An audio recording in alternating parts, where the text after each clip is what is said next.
What's up? What's up? What's up? What's up? Let me... I think you can hear me just fine. My hat's crooked, but that's fine. I'm washing my clothes right now because I'm going back home tomorrow. So I'm a little mismatched. I'm a little mismatched. We're crafting.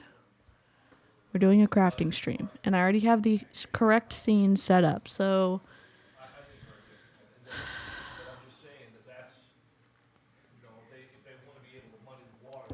I guess we can decide.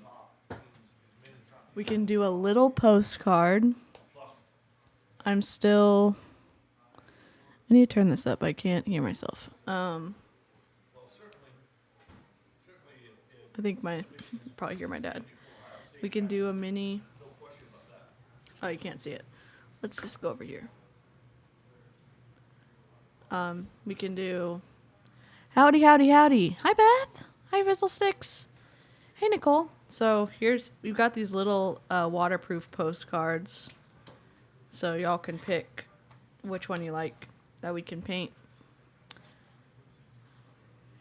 I'm letting my other one here. I'm not super happy where this one is right now. This is where it's at, so I just wanted to take a break before I burned it. You know what I'm saying? So I'm crafting at the moment too. I love that, Fizzlesticks. Yeah, no need to be in the chat. It's hopefully a chill time for everybody to be on the stream, take some time to craft. It's 3 a.m. and the dogs kept me up. Oh, I'm sorry they kept you awake. So I'm just taking a break from this. And we have these little ones, or we have a big I found a company called Pepin who sells watercolor coloring books, which I guess if you're a real artist, this is not the stream for you. Ooh, hi Jessica.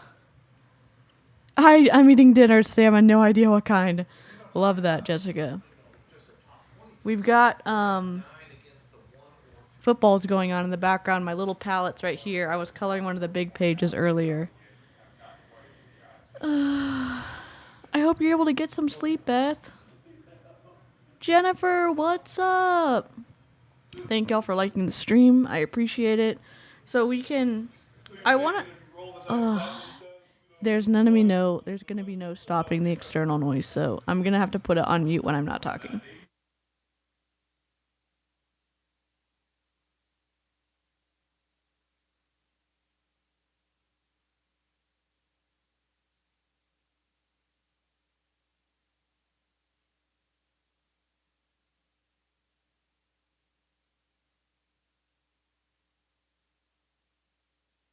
Thank you for liking the stream. Some of these are a little small for some of my brushes. Oh, that one's okay. That one's kind of big. We got this one. I don't know how creative I can be with a tulip. No, that's not a tulip. What is this? A lily? Is this a lily? Salmon is overrated AF. Clearly I grew up on the ocean.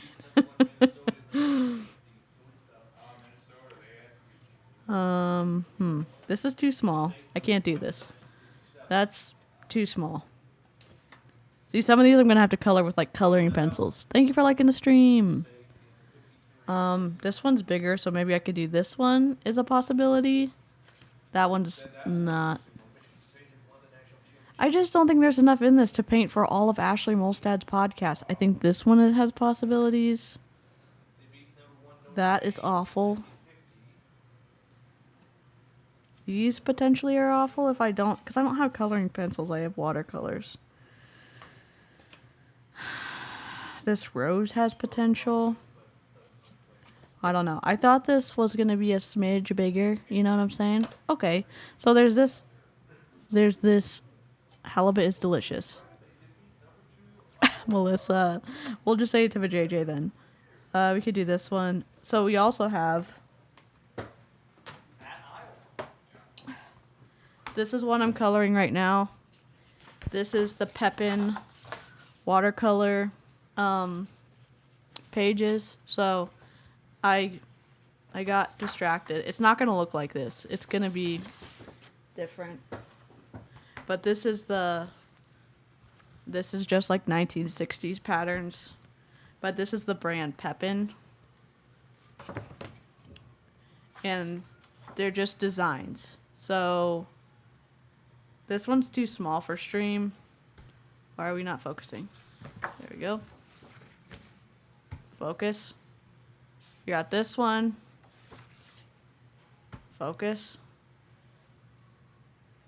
That's too small for... I would need pens for this one.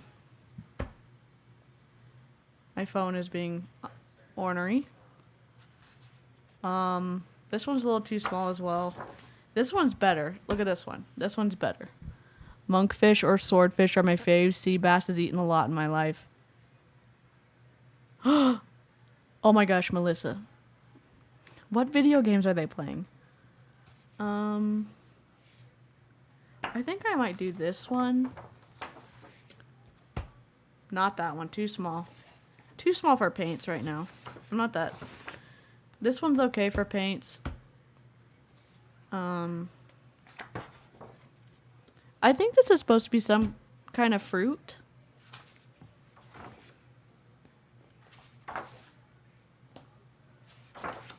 I'm gonna turn on the stream in a minute. Ah! No, I don't like this one. This one's okay.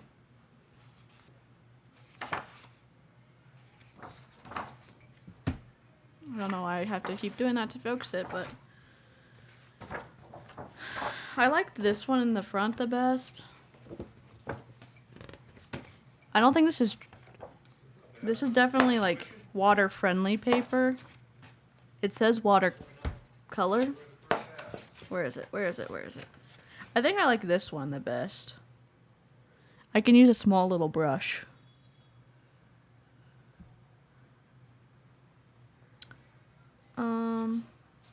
I think I'll just go with this one, maybe. I don't know. I'm indecisive. Oh, never mind. I might go with this one. I'll just go with this one. Gah! Alright. My ex-cal's laughing in the background.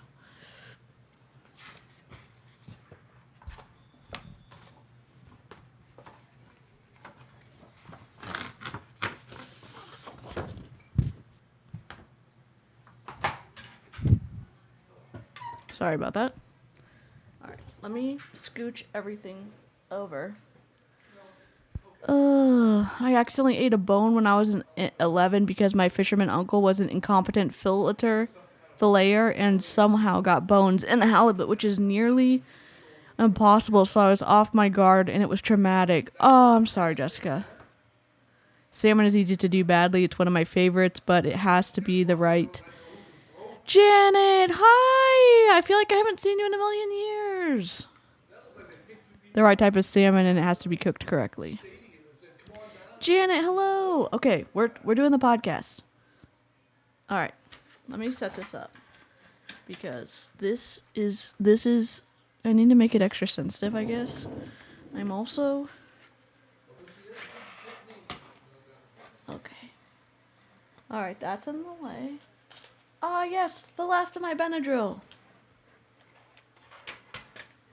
Alright. I'm just trying to remove everything around. Ooh. Focus. Okay. Okay, we're good. Are we good? No? That's as good as I can do? Is that as good as I can do?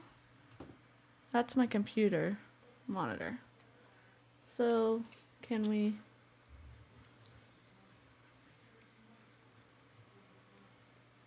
I thought I was so ready for the stream.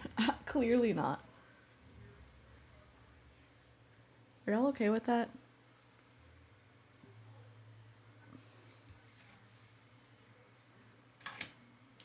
I gotta figure out where to put my pens. I guess I can put them here. Doo-doo. I guess I should tape them down, but I don't have any tape. Let me take my Benadryl. Let me switch screens. We're turning on our podcast right now. I already have it loaded up. Kelly, what's up? Dad. Yes, sir. Janet says hi.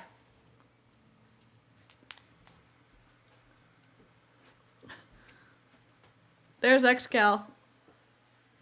There's everybody right here. Oh, see, Janet said, hi, XCal. They could hear you laughing in the background. We're watching the Michigan-Purdue game Yeah. on TV. For those of you football fans that might be interested. Which, if you're streaming with DC, you're probably not. What? There's some people that like football. Well, no. I'm just saying if they're streaming with you right now, they probably aren't. That's Not true. necessarily Michigan fans. Yeah, we're about to Or have a Purdue craft fans. soon. A craft stream while we listen to someone's podcast. Oh, sweet. Yeah. Crafting what? Oh my gosh, I love that shirt. Melissa really likes Star Wars stuff. She went to that special thing where you go stay in a fully immersive experience. Oh, wow. Cool. Yeah. Yep. And Beth said hi, Pops. Sky said hi, XCal. And then Fizzlestick said hi, hello, XCal. XCal's running a little bit low on fuel today because he was out doing some work preparing for some... He's building stuff. Yes, we were preparing for some seats that we're getting. Yeah, so he's building everything and drawing it out, and he spent the whole day cutting plywood and carrying it down from the attic and overheating a little bit, and XCal needs a break. Really? So, yes. Really? Everyone's happy to see you. Well, you guys have fun. All right, thanks, Dad. Caspian also yodels to you all. All right, here we go. All right. I was going to take this. Ah. Okay. Everyone, grab a drink. Do you tell XCal my dad partied with the Ewoks? I haven't told him that. I had to tell him. Dad. Yes. You remember in Return of the Jedi with the Ewoks? Uh-huh. Well, where they were filming that, Jessica's dad partied with the Ewoks when they were filming the movie. That's too cool. He just said that's too cool.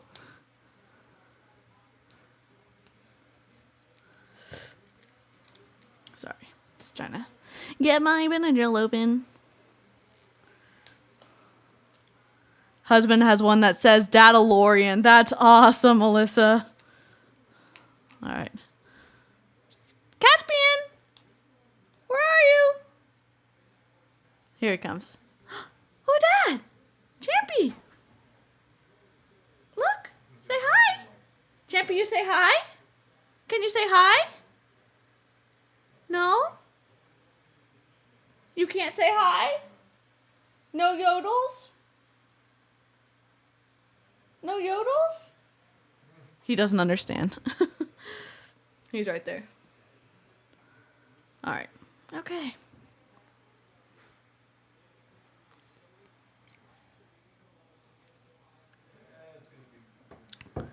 All right. We're back. We're ready. No more. There we go. And my Benadryls. Throw in the trash. Keep your area clean. Okay. Do. Okay, if you don't know, I'm DC. I'm an MLM dropout, and we review stuff on my channel. We sometimes are sassy, but we mostly try to keep it polite and respectful. And we are doing these crafting streams to listen to MLM stuff and also stay chill and, keep the emotions relegated or regulated or whatever you want to say. We are listening to Ashlie Molstad's podcast. Ashlie is a former #1 in Beachbody for 2 years in a row. She also has her downline, Emily Favre, who is #1 in the company. And Emily has a bunch of podcasts. She has You Can Sip With Us. She has our Patreon one, which I don't remember, but I subscribe to it, and we've downloaded every single one that she's produced. And she also has INSOURCE.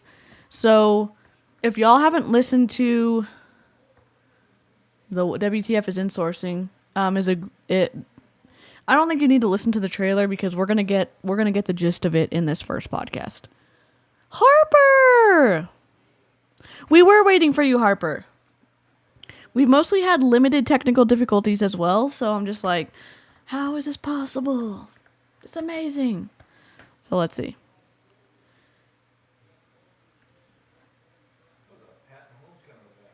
What? I can't hear anything. No! I just jinxed myself. I just heard it. What the heck? No.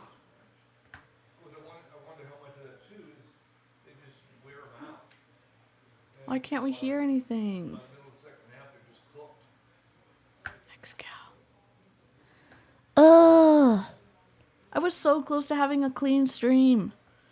But it's not clean. What is wrong with me? Why can't we hear it?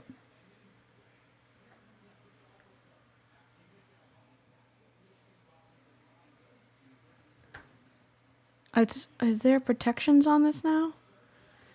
Gosh darn it. No, what is going on? Okay, let's go to Google then. Google podcast INSOURCE.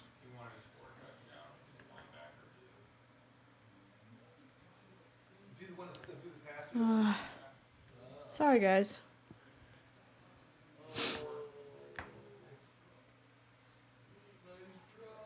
Giving credit where credit is due. My story. What the... Am I just not hearing it? I don't hear anything.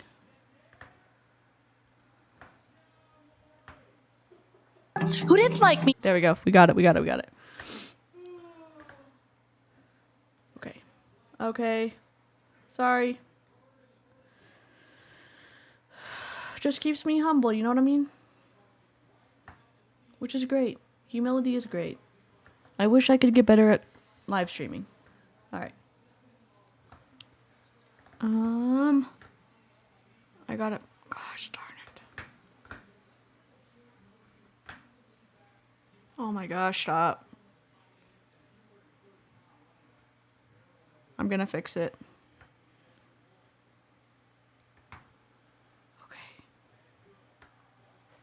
I didn't want people around me anymore who didn't like me for me. And I was finally showing up as me. And I knew if everyone else left, at least I'd still have me. And that was terrifying and incredibly freeing. And what I found is that the people that stayed or the new people that came into my life loved me. And I also loved me. I no longer needed the world to like and approve of me. I just needed to like and approve of me. I learned that there is no better expert out there on what I want and need than me. And that is the power of insourcing.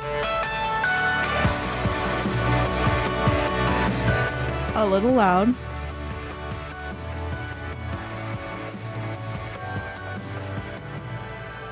Welcome back, or initially. I don't know. This is episode 1, so what the heck? I don't know. Welcome. Just welcome, guys, to the INSOURCE podcast. And you might be wondering, like a lot of people did, what the hell insourcing is.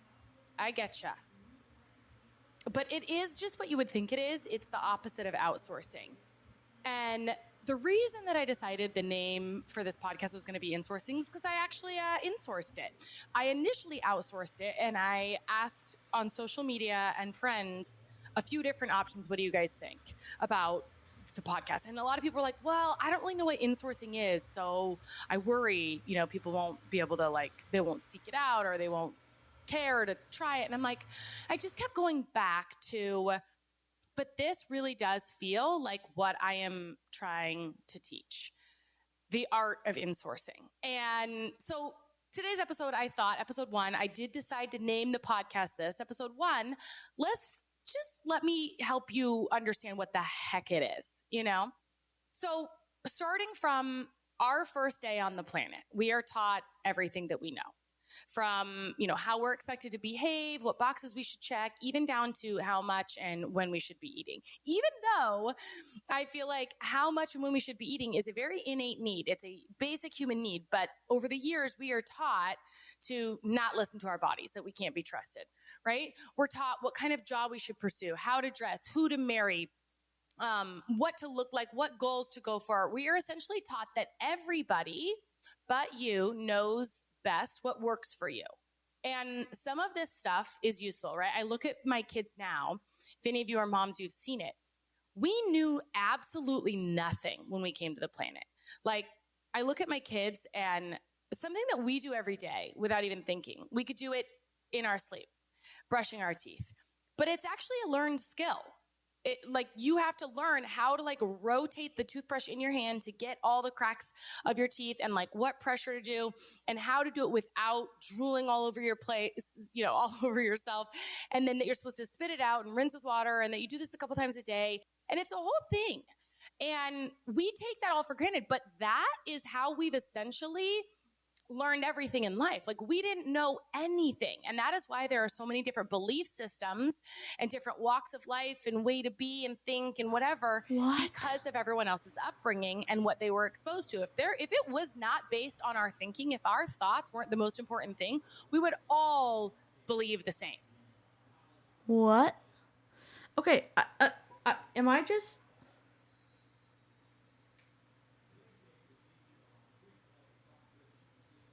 I thought we brushed our teeth because it keeps our teeth healthy.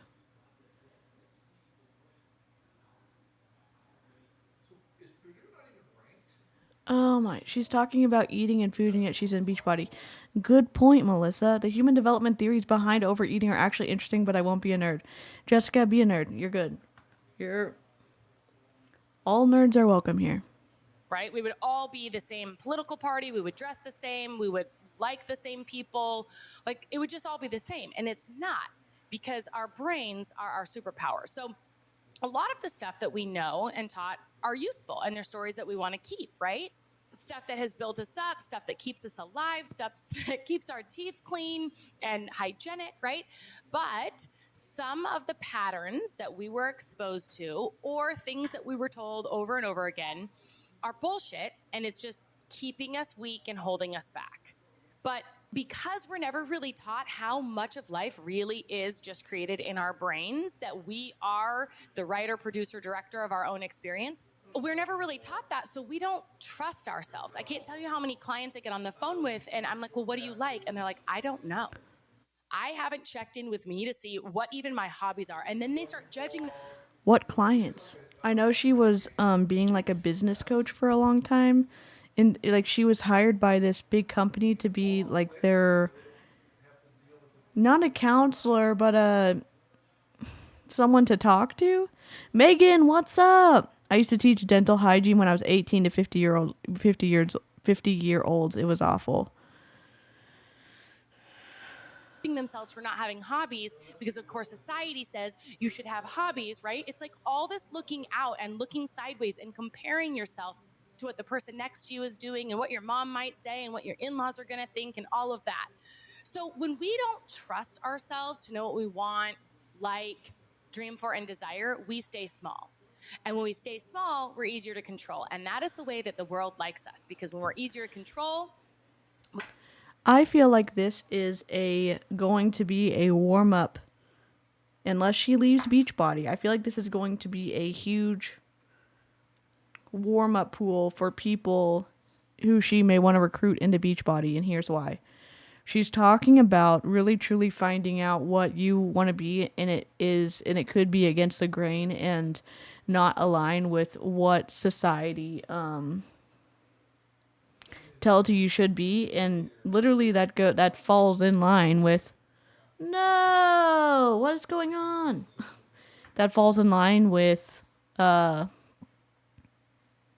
being in a multi-level marketing company where there's a lot of pushback. And if you're really finding out who you want to be, and if that is your upline's telling you, hey, it's great to be in an MLM and you really need to decide this for yourself, and people aren't going to like you for it. I feel like that's similar to what she's teaching here.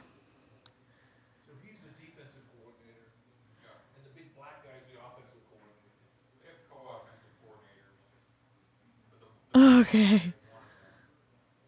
This is MLM word vomit. I feel like it is too. We feed the system, we put money into it, especially when it comes to, body insecurities. That is a multi-trillion-dollar industry, the diet industry. And cellulite was never a problem until someone decided, hey, we could make a cream that would combat cellulite. And then it's like, oh, I guess I shouldn't have cellulite. Let's buy the cream, right? And so it's like all those little things add up, and we don't realize that we're thinking thoughts or that we're being exposed to things that are creating our internal belief system. We just think that we're looking at the world objectively, and this is what it is. I am fat, therefore I am disgusting. These types of thoughts, right? So the world likes us to be small and easier to control, because when we don't know our value and our worth, we don't demand more of ourselves or the systems or the people around us, right? But I want to introduce you to the concept in this podcast, just the idea that maybe they're wrong. Maybe there is nothing wrong with you. Because what if the problem isn't that you don't know what you want to do with your life, but that you think you should? What if the problem isn't that your parents failed you? It's that you believe they should have been different. That was for me, right? Actually, all of these are me. I did spend a lot of my life thinking that I should know what I want to do, that my parents should have treated me better, well, my mom specifically, that my body was the problem, right? But what if your body is not the problem? It's just always that you've thought it was, because the truth is our thoughts control everything. Every single thing in our life comes down to our thoughts. The issue has never been any of the things that have not every happened single to thing. us, right? Not The every single thing. weather, when you're like, oh, I had a bad day. Not every single thing. I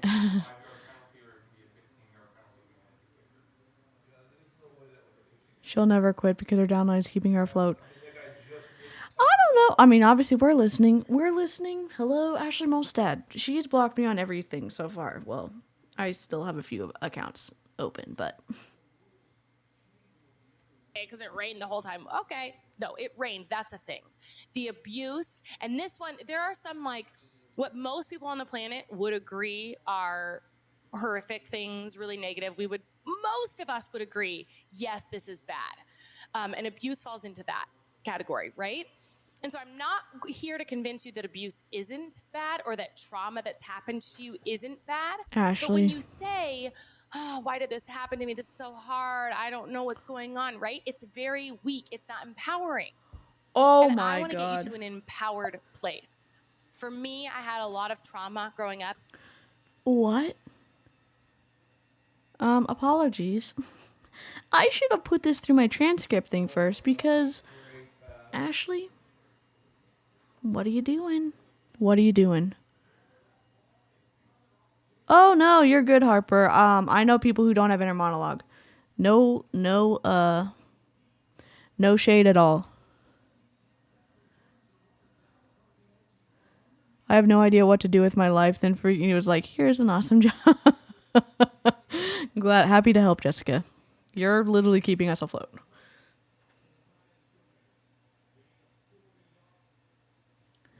I don't know.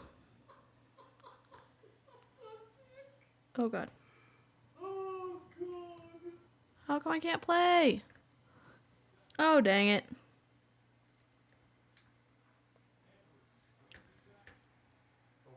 Oh, what the heck? Oh, I muted it. There was like 4 tackles that he broke. That was a great run. What?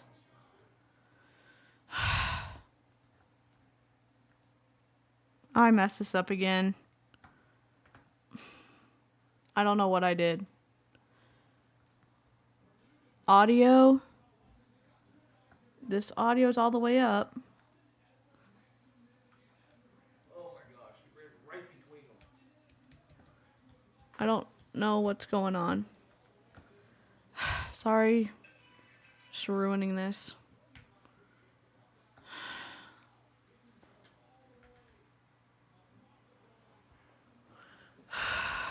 I'm not trying to be negative. I'm just frustrated that I keep messing this up.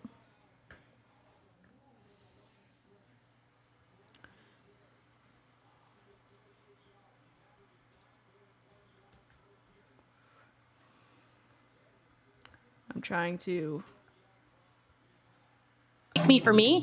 And I was finally showing up as me. And I knew if everyone else left, at least I'd still have me. And society says you should have hobbies, right? It's like all this looking out and looking sideways and comparing yourself to what the person next to you is doing and what your mom might say and what your in-laws are going to think and all of that. So when we don't trust ourselves to know what we want, like, dream for, and desire, we stay small.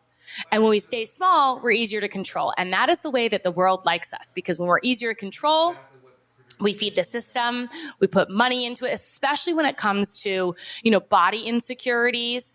That is a multi-trillion-dollar industry, the diet industry. And cellulite was never a problem. She plays until into that someone industry. decided, hey, we could make a cream that would combat cellulite. And then it's like, oh, I guess I shouldn't have cellulite. Let's buy the cream, right? And so it's like all those little things add up, and we don't realize that we're thinking thoughts or that we're being exposed to things that are creating our internal belief system. We just think that we're looking at the world objectively, and this is what it is. I am fat, therefore I am disgusting. These types of thoughts, right? So the world likes us to be small and easier to control, because when we don't know our value and our worth, we don't demand more of ourselves or the systems or the people around us, right? But I want to introduce you to the concept in this podcast, just the idea that maybe they're wrong. Maybe there is nothing wrong with you. Because what if the problem isn't that you don't know what you want to do with your life, but that you think you should? What if the problem isn't that your parents failed you? It's that you believe they should have been different. That was for me, right? Actually, all of these are me. I did spend a lot of my life thinking that I should know what I want to do, that my parents should have treated me better, well, my mom specifically, that my body was the problem, right? But what if your body is not the problem?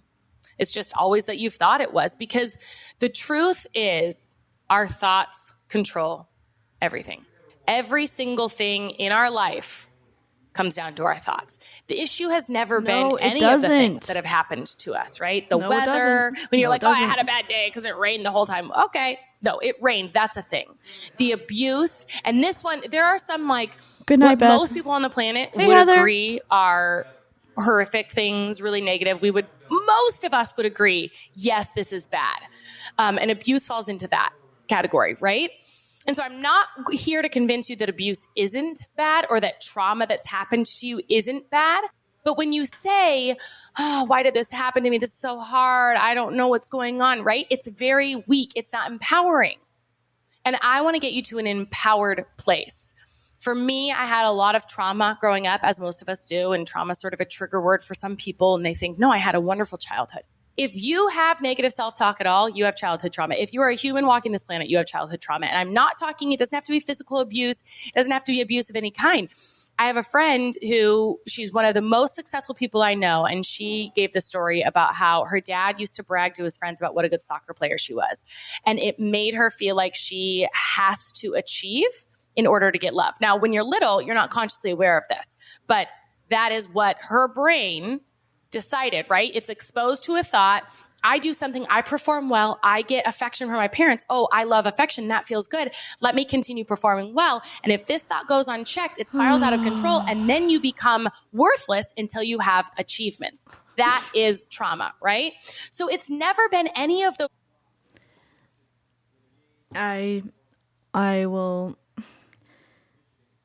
I think it's really incredibly dangerous to say that everything boils down to your self-talk, because that doesn't take into account harm being done to you, because you didn't ask for that to happen.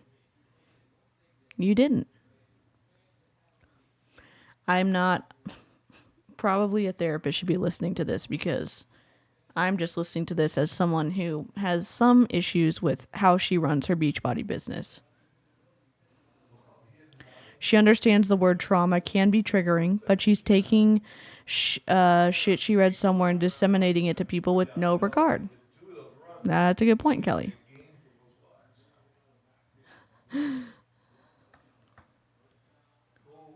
Things that have happened to you. The weather, the abuse, the trauma, the passed over promotion, the shitty boss you had, the miscarriage, the divorce.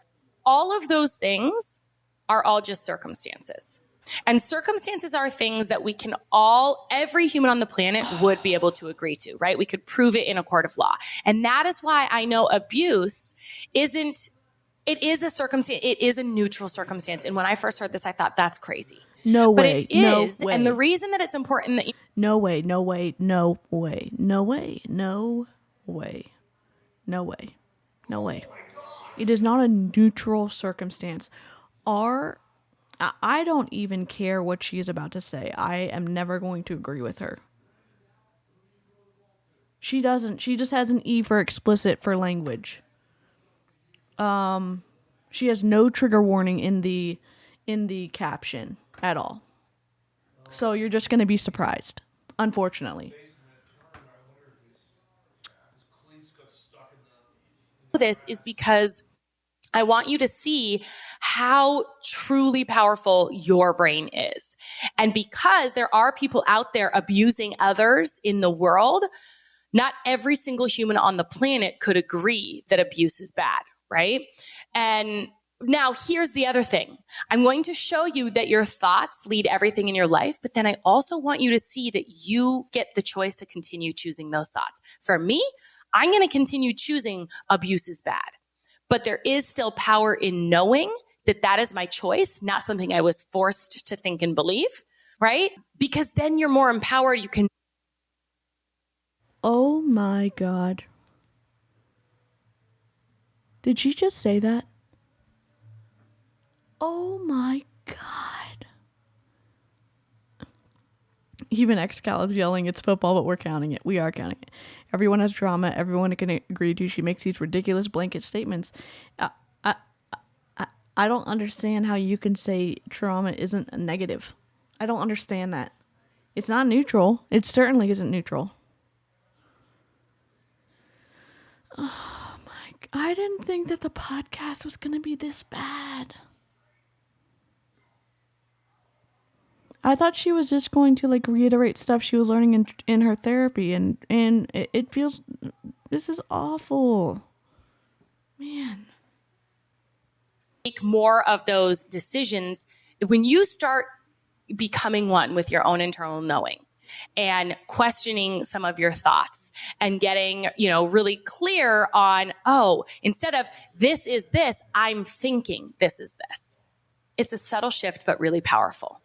So they say that life is 10% what happens to you and 90% the way that you respond to it. You've probably heard that quote, right? But I think we have been living the opposite of that, acting as if life is 90% what happens to us and 10% our reaction. But I think we've had it backwards. Because if you got passed over for a promotion and you think, oh God, I suck, I'll never make it, then that is how you show up in the world, right? You think that, you feel dejected, you feel defeated and insecure, and so then you don't pull up your seat at the table or throw your hat in the ring for the next opportunity. If you think, I could never stick to a diet, I always quit. I'm just supposed to be fat, right? Then you learn to not show up for you. You learn that you can't do things you set your mind to, that you can't do hard things. You think that you are the problem. And then the next time that you set a goal in your life, whether it's physical or anything, and then it gets the least bit hard, you're going to quit because, quote unquote, that's just what you do, right? 100% of the time, if we are feeling unsatisfied or unfulfilled in our life, it is because of the thoughts that we are thinking. And I want to be clear, this doesn't mean that you will never feel uncomfortable thoughts again. Because sometimes what we need to feel and what we would choose to feel is pain, grief, anger, sadness, right? This podcast and insourcing is not about feeling just only positive and happy and fun feeling emotions all the time. It's about feeling all of it, the whole human experience, and understanding that you're not doing anything wrong when you're going through the hard stuff, right? But a lot of times we are stuck feeling hard stuff. Seriously? It is some new age bullshit. What the hell are we listening to? This sounds like, who's that girl? Who's the girl with the cult? The one who just had, a TV show made about her. What's her name? Jessica, what's her name? They're yelling. What's her name? She has a cult where she made people sign agreements to, that they wouldn't have kids. What is that? Anyways, it sounds like that. This sounds like what she said. Yeah, because I chose to get anxious when I go into a clothing store and don't like anything because I chose to be berated by my grandma about how picky I was. Fashion was my way to fit in. Teal Swan. Yep. Thank you, Harper. Thank you. I wish I was listening to this with the Snark crew because what the hell? Oh my god. I can't believe she's saying this. Of the thoughts that we're thinking that are totally optional, that we wouldn't be thinking if we were consciously aware of them, right? Like one of the things that I used to think, one of my stories used to be basically that I was a piece of shit and I made the world worse being in it. That's not something I want to continue believing. That does not serve me. And this shows up in so many ways where it does serve me now, where I can look and be like, is this true? Or is this a story I'm telling myself? And do I want to continue believing this story? Right? I spent the first 34-ish years of my life believing that the most important parts of my life were the opinions that other people had of it. I dreamed that I would have a job people would approve of, maybe be envious of. I spent all of my life looking for a mate that would choose me, right? I was just like constantly seeking someone that said, you are worthy of being loved. I hustled for my worthiness, thinking that my success is what made me lovable and likable and impressive.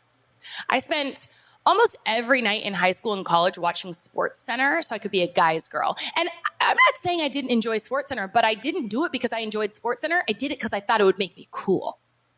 I bought the house that we could barely afford because I thought it would impress my friends. I hid my depression because I was afraid of what people would think. I was ashamed of my authority. I chose the job that I thought others would envy. I lived well outside my means and accrued thousands in credit card debt just to keep up with the Joneses. So no one thought, oh, Ashley's barely making it.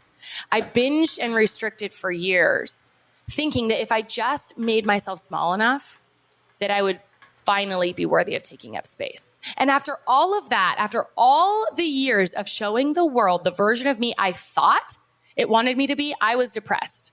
I was more than depressed. I was suicidal. I hated myself. Okay, sorry, But guys. the irony is, I didn't even know who I was. Like, I hated myself, and I didn't even know who myself was enough to hate. I just knew I didn't like any version of me. I showed the world a watered-down version of me, which also meant when people complimented me, I didn't believe them because they didn't know who I really was. And when people didn't like me, How's everyone doing?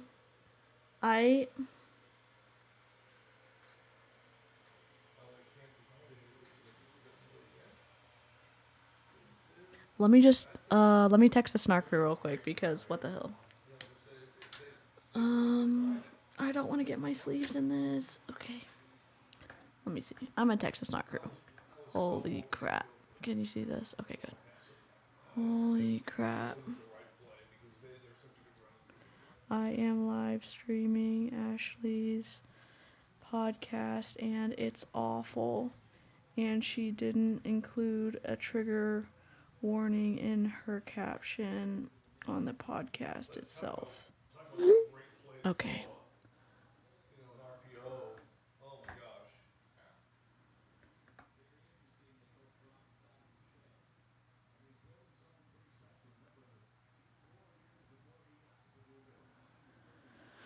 Oh my Lanta. Okay, what are we doing? There we go. I don't even know what to say. Confused how this is supposed to be helpful versus triggering for followers. I don't know. I really don't. I don't get it. I don't understand. I think it's very harmful. I don't think it's accurate. I don't know. I don't know. I wonder if there's a way for me to zoom in for y'all. No. Okay. Let's see. Can I edit this? Can I zoom in? No. Okay. We'll just keep playing. I'm like, that sounds about right. That's how I feel about me too. Right? I didn't know me because I was so concerned what other people thought of me, that that's the person that I was. I only knew the version of me that the world had sort of trained me was right. I didn't know what I liked. I didn't know what my hobbies were. I didn't know where I wanted to go with my life. I mean, it was freaking scary when I decided that I was going to let go of all of the rules and create a new identity. And I didn't do this super quickly. I didn't do it overnight. I dipped my toe in the pond. Brene Brown and her work has been some of the most impactful for me. Oh, no. So one of the first personal development books that I remember reading is The Power of Vulnerability, or actually listening to. It's a presentation, so you can't read it. But Me too, Power of Vulnerability is a 6. 6-part presentation. And in it, she asked the audience, how many of you, when you feel like... Here's number one issue. It's not clear what she's saying so far. She's not being... she's not having a logical transition of ideas. She's not doing a great job storytelling, and we're confused. One, I think we're confused because I don't think she's really nailed down what she's trying to say, and also New Age stuff is confusing, in my opinion. If you like New Age stuff, I'm just sharing from my perspective. I think that there are parts of it that are twisty, in my opinion. So I'm not a fan personally, but I don't know. I want to be able to say like, hey, I have different beliefs and thoughts about different things, but I don't want y'all to feel like we can't have a discussion about it in the chat. Her first one.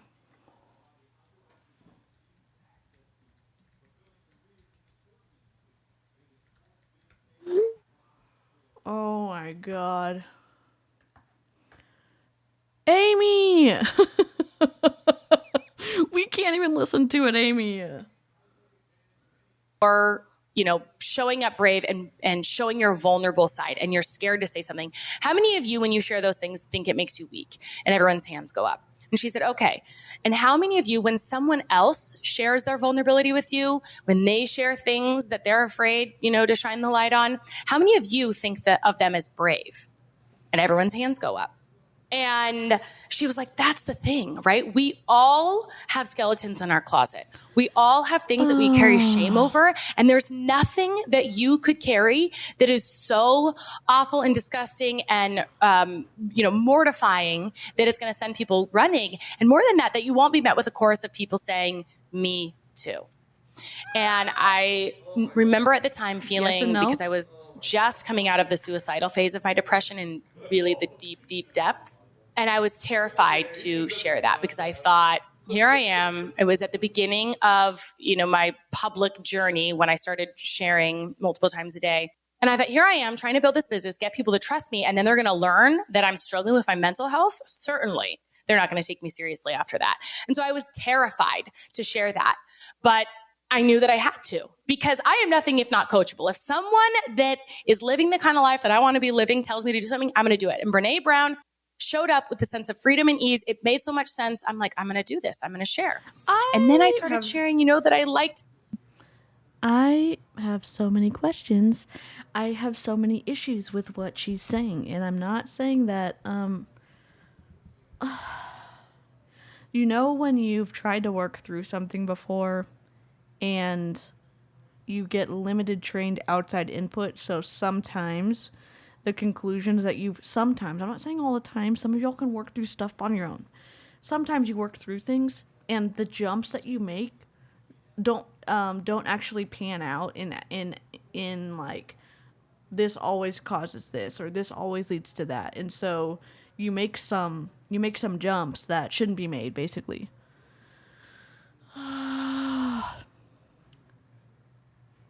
The craziest thing to me is that she feels qualified to do this. I don't even feel qualified to comment on this. I know. I feel like this craft stream is going to get clipped. I'm not, as a reminder. I'm just running my mouth on the internet, and I'm just trying to say, hey, if you have Ashlie on a pedestal, I'm not saying knock her off the pedestal. I'm saying this doesn't make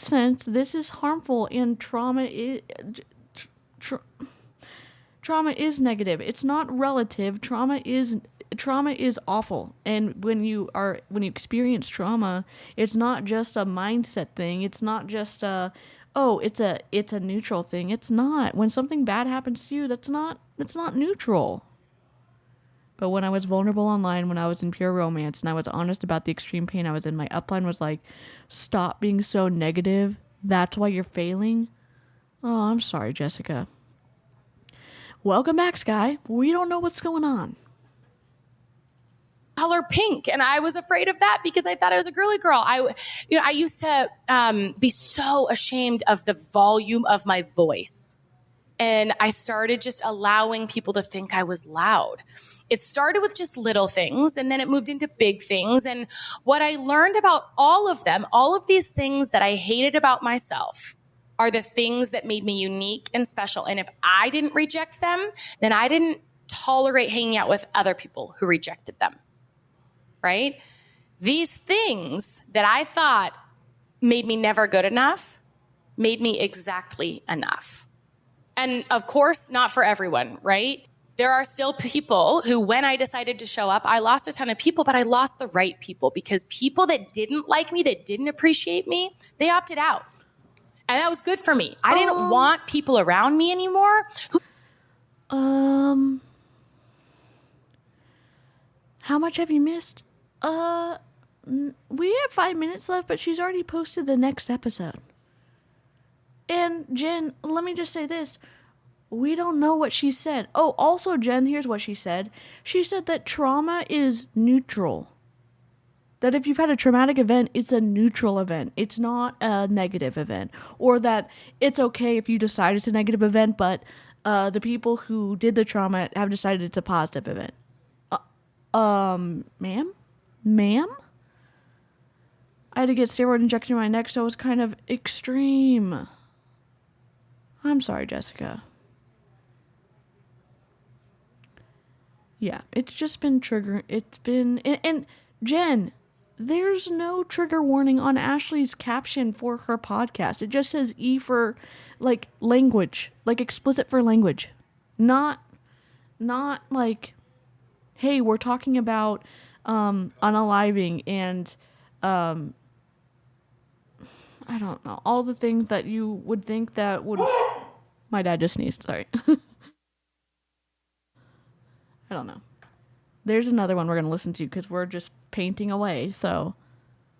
Yeah, Jen, I don't even know. It's just...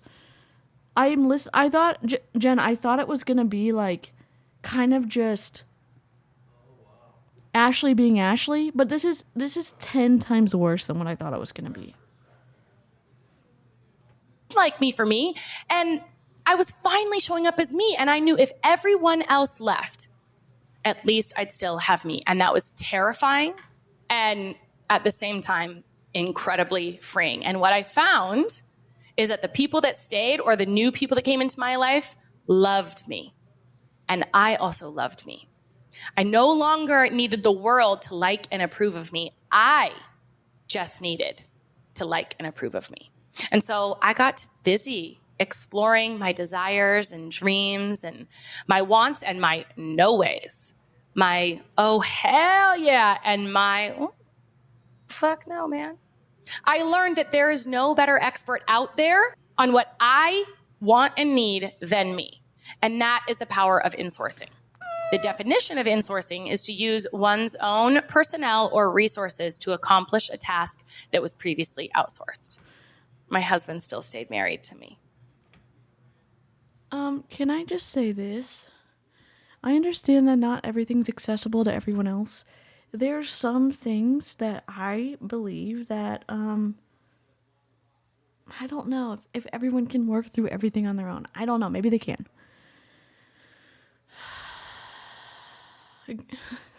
Gesundheit, Ex-Ka. I don't know, Heather. It's keeping me sane because I also like these pens because, like, they keep the waters in here so you don't have to dip them. And then you're just doing it in the paint and then you're painting. So it's not like you're dipping in the water all the time. It's just automatically coming through here. It's a business term. Oh my gosh. Jen. I'm DC's resident insourcer. Actually, I probably stopped watching it before you proposed. And he still said, I'm in. When I stopped spending money like an asshole to keep up with the world around me, I realized my friends still liked me. And when I left the corporate job that I thought would impress everyone and chase my own entrepreneurial dream, I became wildly more successful than I ever thought possible and wildly more fulfilled. We have been trained that the answers for our happiness are out there, but they're not.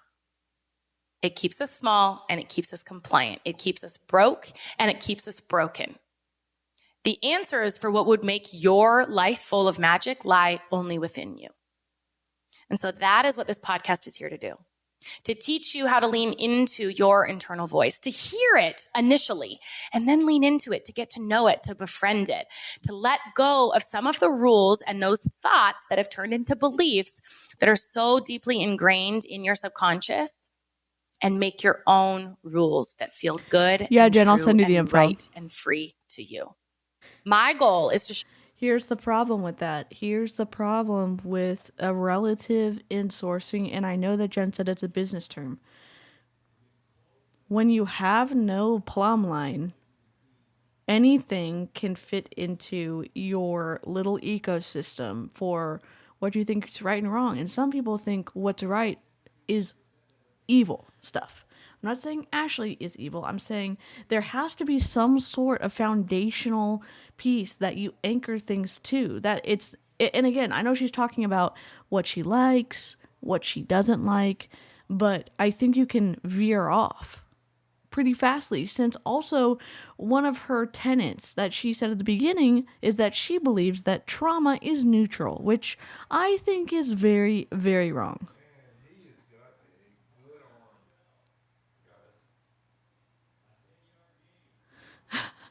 What's this thing here like singing the Ritz? That's awesome, Jessica. Yeah, I will link it in the comments, Heather and Jen.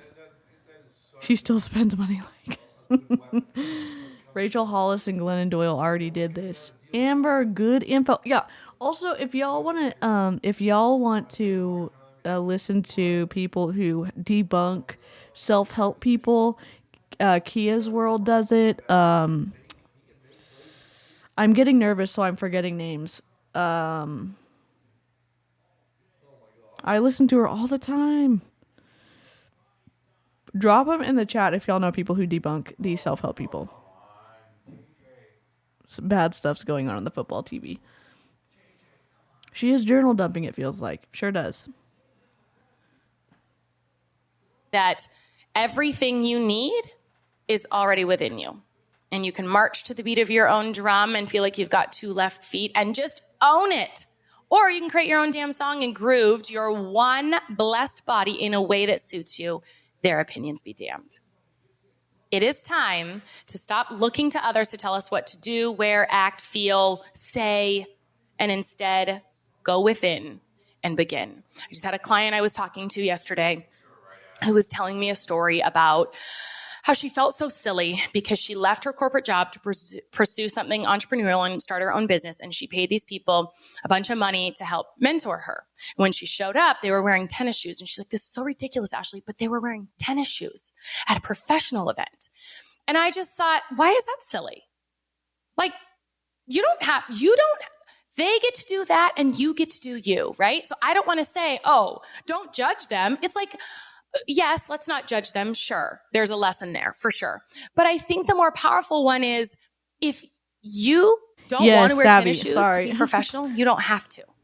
This happens to me all the time.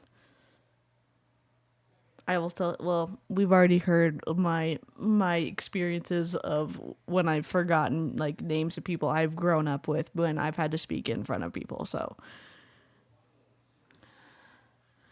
wait, Rachel Hollis' sister was married to my first grade teacher's son because Rachel Hollis is really from my hometown, not Weed Patch. Jessica literally has all the details. Hi, Cheer Up Pirate. Thank you also for telling us it was Savvy. Okay. Play. And if you're in a room full of people who are wearing tennis shoes and dressed down and you want to dress fully up and wear your Louboutins, you do that. And know that if you walk in the room, people might have opinions about it. But the opinion that matters the most is your own. And you decided, you know what, today I'm going to show up and I'm going to let myself be seen. That's another Brene Brown line. She says, don't shrink, don't puff up, just stand your sacred ground. I love that idea of just letting yourself be seen. You are not too little. You are not too much. You are exactly enough. And what we're going to do with this podcast is teach you how to tune into that internal voice and then dive deeper in that on how to have your own back and treat yourself like you would your best friend or your kid or someone that you love. Because of course, life is going to get better when you treat yourself as though you are worthy of your own dang love. So welcome to the INSOURCE podcast. Thank you so much for being here. I cannot wait for this adventure together, and let the freaking transformations begin, yo. What the hell did we just listen to? Just as a reminder, we may just need to re-listen to this with the Snark Crew because I think my brain broke. At least she knows how to cite a source. At least she's giving some of the credit, but I don't think she's crediting her therapist where she's pulling some of the stuff that she shares in her stories. Okay, we're doing the next podcast. Where's the next one? Okay, go back. Go back. My story, how insourcing changed my life. Instead of sending people running for the hills saying, why the hell would we ever listen to her? I was met with a chorus of people that said me too. And my vulnerability actually built a bridge between me and other people watching me. Every person has a mess inside their own brain because we're human. We have human brains. Humans are actually wired to be negative. When you can show up and be authentic and share your vulnerable sides and the things that you carry shame over, there is nothing you could put out into the world that is so shameful that you wouldn't be met with a chorus of people. No, there is. There's some of it. There's some. And I'm not trying to shame people into like being vulnerable, but there are some things that are wrong. What is up, my friends? Welcome back to another episode of Insourcing. Today, I want to share with you too, Jen. My journey, my story, what led me here. Because I know you because I've been you, right? I've gone through a lot of this. And over the years, my story about myself has shifted so much. So, you know, when I first started in the entrepreneurial space, it was, what was it? Beachbody? Like 10 years ago. Beachbody? Or something. And all I had ever known was Beachbody, right, Jen? Isn't her entrepreneurial path Beachbody? Ashlie does have a soothing voice. I think sometimes she does, Heather. I think that I wish that she would, for how many podcasts she's produced, I wish that she had a little bit different or paid for a different production, but oh my gosh, Jessica, do it. Do it. I feel like people are going to claim I'm fake if I tell y'all about my random connections. I know someone who was on.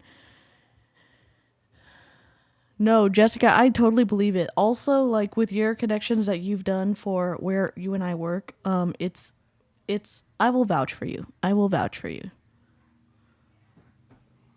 You go to high school and then you go to college and then you graduate and you get a job. Listen to that. And Listen to you that. climb the corporate ladder and your goal will be to make 6 figures, and 6 figures is enough to live like a super stable. Why won't she say it? If Beachbody is not shameful, why won't she say it?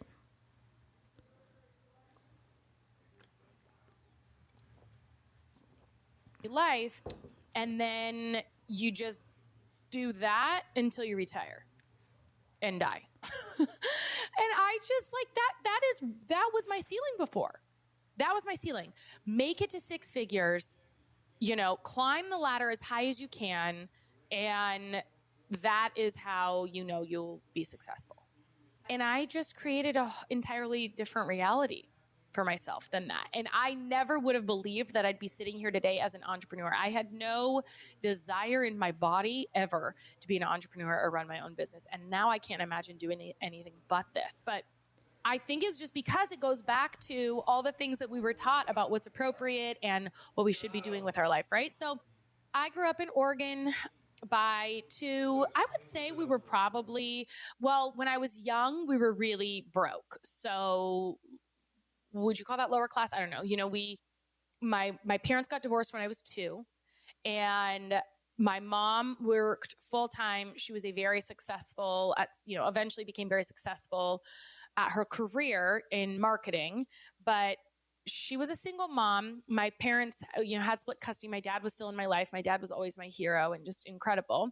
And I am very similar to my mom, which we will dive in future episodes into family relationships and learning to take your power back when it comes to the stories that we have there. But it took me a while to have a lot of gratitude for my mom, and now I am immensely grateful. And I know she was the exact mom that I was supposed to have, even though she was gone a lot. I can't remember. Look, I am not a therapist. I'm not. And maybe this is the wrong thing to say, but you don't have to reframe everything in your mind to turn it into a positive. Sometimes it's okay to say that was incredibly awful, and I survived, and here's what I've learned for it, and I've gone through therapy, and I have tools now where I can reinforce it and have boundaries that can prevent some of that from happening in the future. And I'm also working through and trying to heal from that terrible thing that I experienced. I don't know. My dad was a redneck hippie farmer. My idiot former boss was like, you can't be a redneck and a hippie. You absolutely can in Oregon. What ladder is she climbing if she's an entrepreneur? Good question, Harper.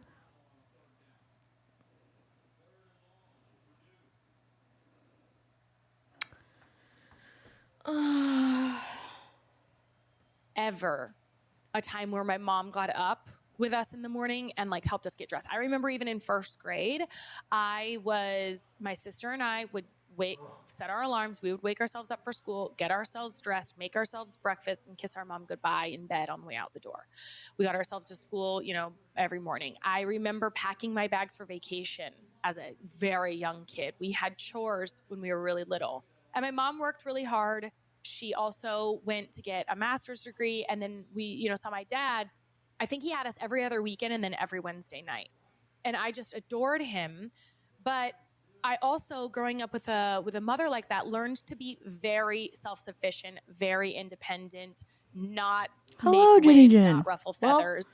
And We've listened to her first podcast. It's very new agey. There's a lot of triggering things in the first podcast.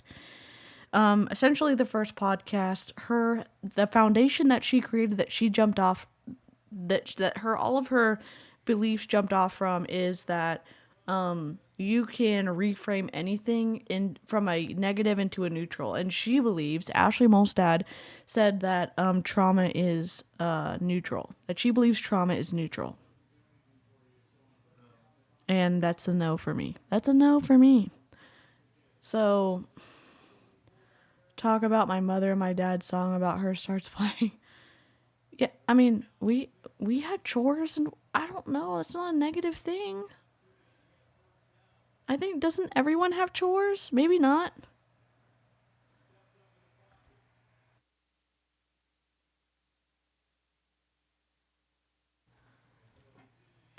Spouse just said he had chores as a kid too. Dang. And I just had this realization recently when I was on the phone with a client call, actually. I realized that as being around my mom so much, and what I know now I believe is narcissism, But I think You most kids can't do diagnose this is someone. we just are so desperate for love and affection and Can I just say we're gonna take a detour. Hold on. Detour. We're gonna take a detour to the Goldwater rule because it's super important and nobody seems to be giving a flippity flop about it. I'm gonna go over here and I'm gonna find it. Hold on. Tab. Goldwater rule. It's a psychiatry rule, okay? I'm gonna read it because she seems to diagnose people all the time, okay? I'm gonna add it up here. Okay, accept. Add, copy. And I know this is gonna be boring, but I don't care. Here we go. I'm going to make it bigger for y'all so you can see it.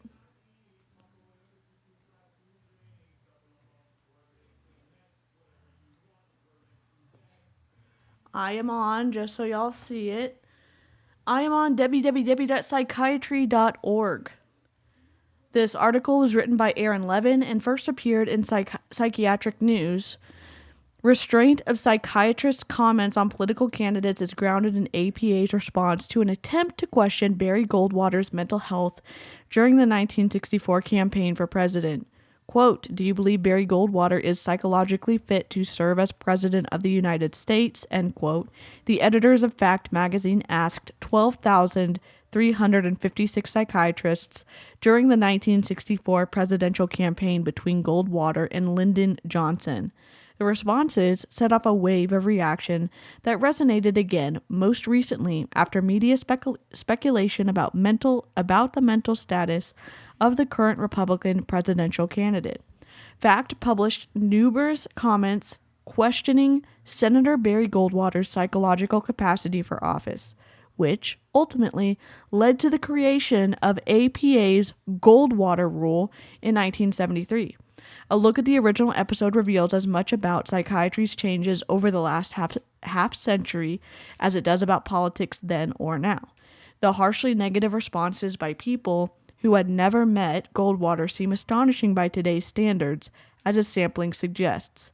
Quote, I believe Goldwater to be suffering from a chronic psychosis, end quote, wrote one. Quote, a megalomaniacal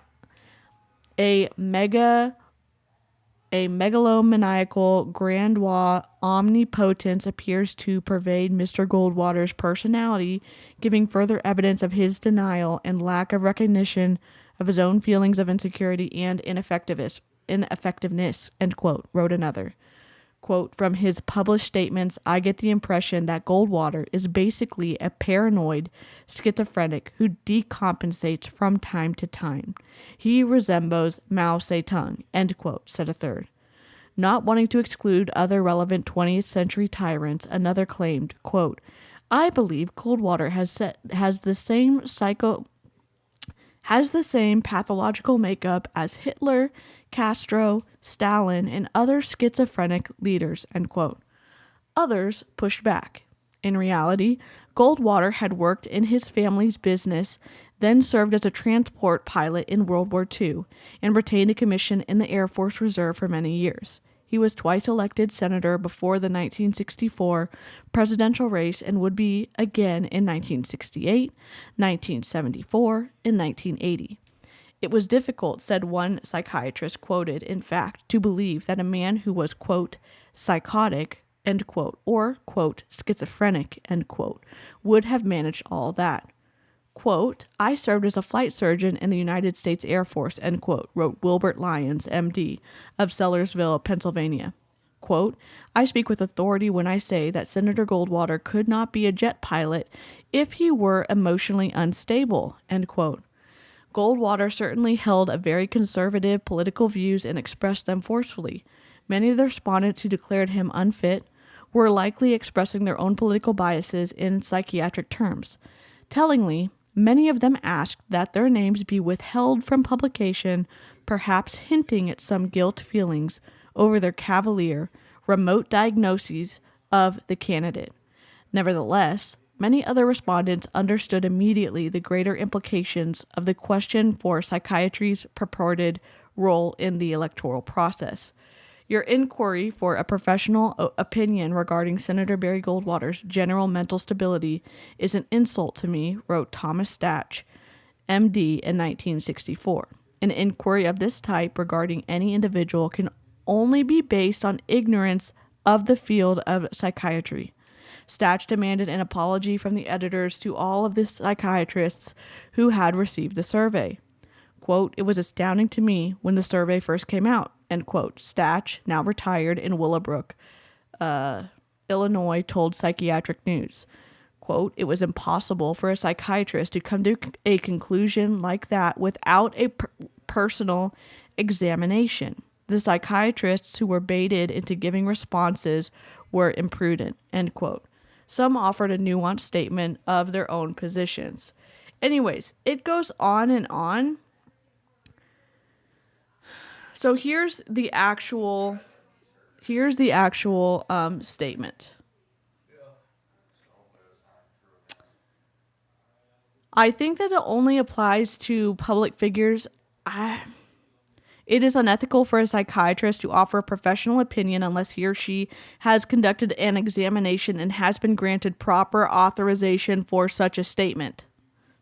So that main deal is pretty important, it feels like, because we're not psychiatrists. We're not, I think the word's license. I keep getting that mixed up.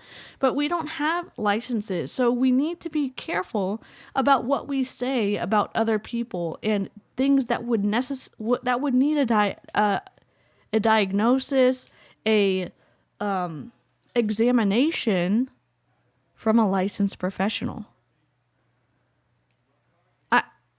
I know that was kind of like a roundabout way of saying stuff, but like what you say matters. And if there is such a constraint on licensed professionals about what they can and can't say, what they can and cannot say, I think we need to be careful too. And Ashlie Molstad needs to be careful. One, she has an incredible amount of influence. She has a ton of followers. She has possibly a lot of people listening to this podcast. And the continued, just saying, oh, they're narcissistic, or they're, I don't know, all the things that she has said on her stories and the things that she's about to say on the podcast, it seems to lack integrity, in my opinion.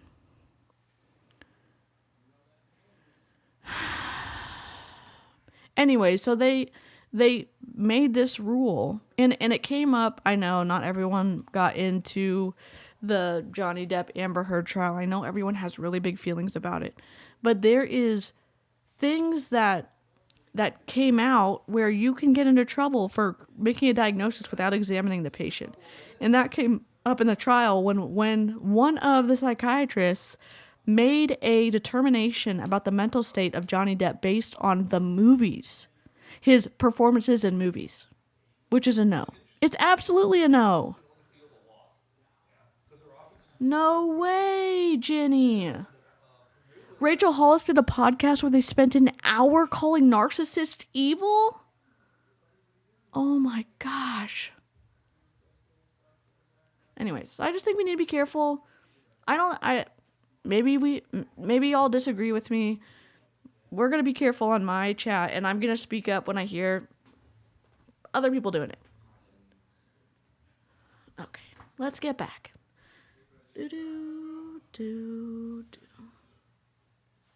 Oh no.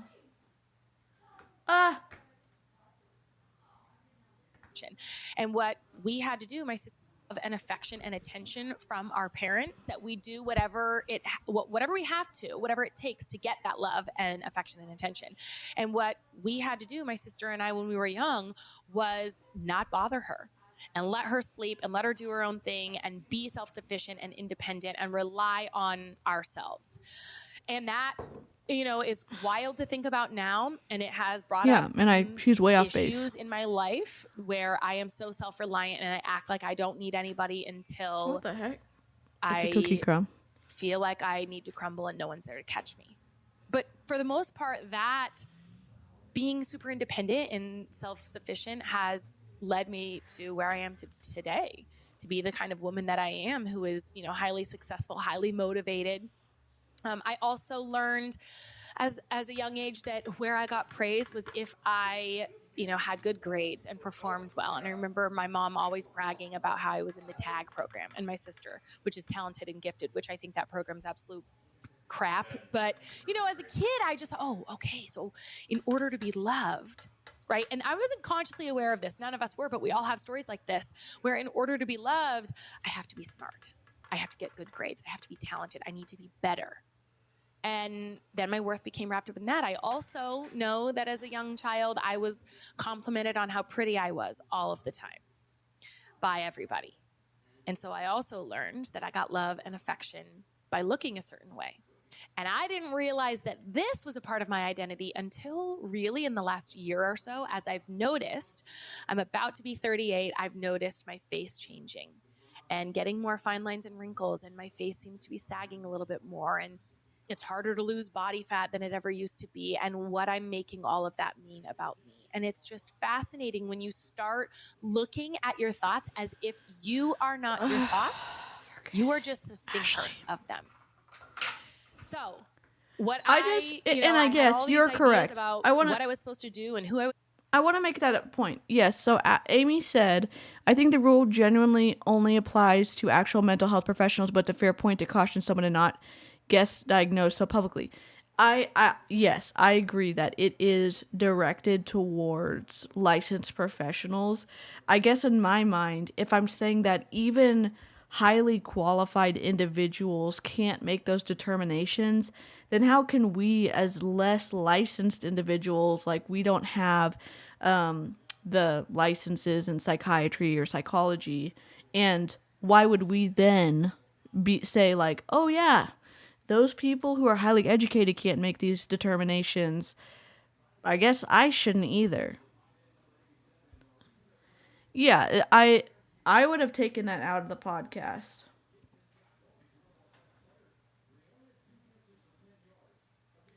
And totally, like, I kind of sometimes have like a skewed perspective about things, and skewed meaning sometimes I make connections where there doesn't necessarily need to be connections, but I find it really important that if there's lots of constraints because of the weight that those positions can have, if they're saying, yes, as a psychiatrist or a psychologist, I'm gonna be able to make a determination about this individual, and normally it's regarding public figures. Okay, yeah, but does that mean that that's an incredibly heavy thing that has a lot of weight that needs to be handled with care? And if the licensed people cannot do it, then I don't think I should do it either. That's just my point.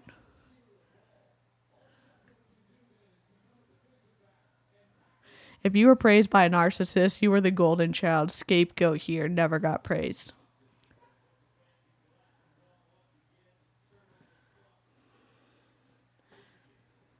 Also, here's another point about her story, about there being a lot of pain points, having to get herself up every day, her and her sister getting up, leaving her mom alone, getting to school on time, making their breakfast and everything.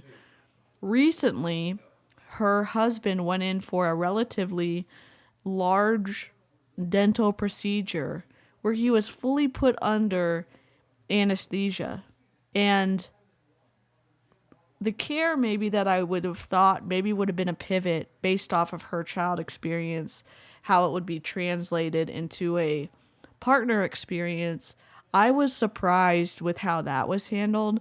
Not in a place of judgment, in a place of we're listening to this podcast, we're hearing what she's saying, we're hearing these things that she has said, hey, this happened when I was a kid and I wanted to kind of do things differently. I don't see a huge difference sometimes with a follow through on that because she lives such a public life.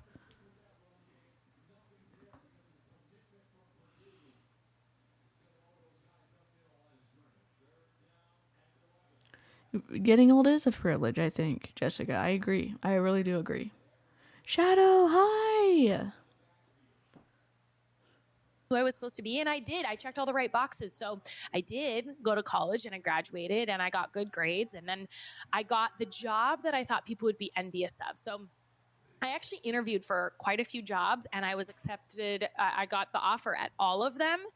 But I remember my mom, which one she wanted me to choose, which was the one that paid the least and had like the least amount of benefits and security, but looked the best and sounded the best and most braggable. And so I wanted that job. I didn't end up taking it.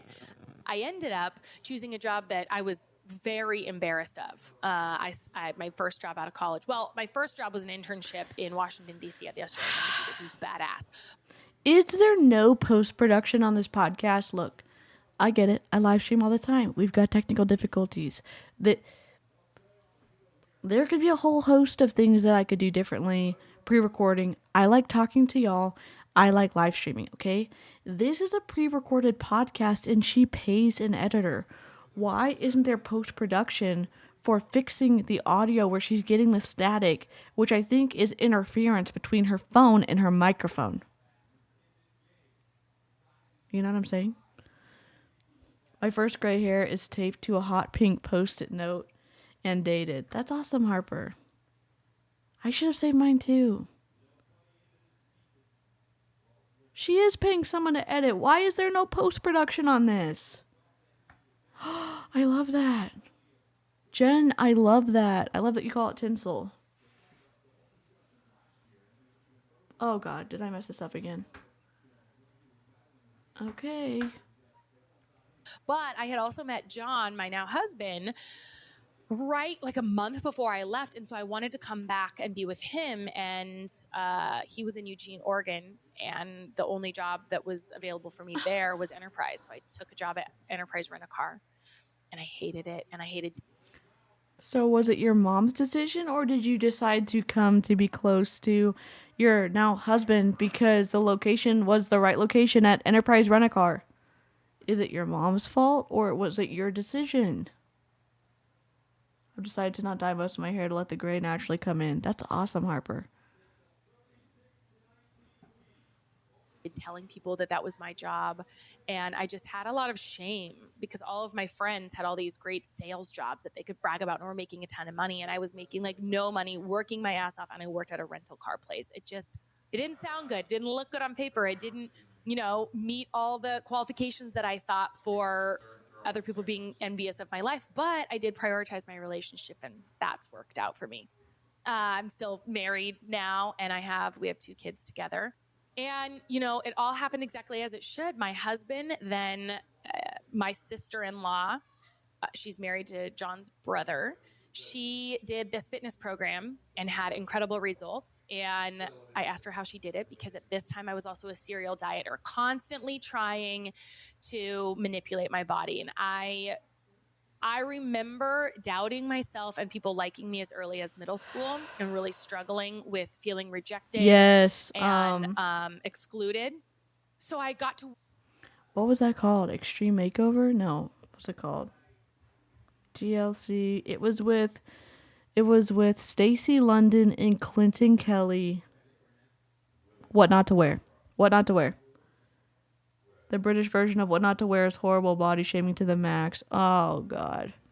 The one thing I liked about What Not to Wear is that they made, they had people of all different body types on the American version, and they dressed them it wasn't super oh, you better wear Spanx and you better scoot out from the mirror. They put them in the same 360 mirror, and I don't know. I just thought it was cool that they helped them, get different outfits to help them feel a little bit better.